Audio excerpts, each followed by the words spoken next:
Pour cette élection inédite, sous cette forme, oui. Que retenez-vous de ce scrutin dans nos 3 départements ? Oh, le scrutin est inédit sous cette forme, mais je serais tenté de dire que, comme d'habitude, tout le monde est content, et à vrai dire, tout le monde a des raisons de l'être.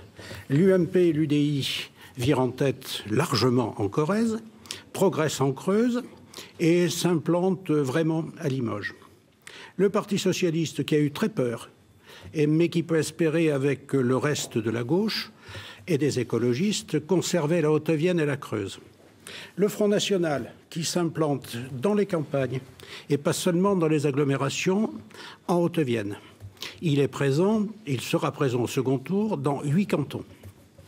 L'alternative, c'est-à-dire la gauche de la gauche, et aussi l'ADS dans une moindre mesure, qui souvent arbitrera les duels entre UMP et Parti socialiste, même si elle ne participera que rarement au second tour. Mais je voudrais peut-être un peu doucher la satisfaction générale, parce que subsiste quand même un certain nombre de difficultés. C'est le poids que prend le Front national et qui, en réalité, gêne tout le monde. Gêne la droite, avec cette sempiternelle histoire du néni dont on n'a pas fini de parler, mais gêne aussi la gauche, parce que certains des électeurs du Front national viennent de la gauche, et peut-être même de la gauche extrême.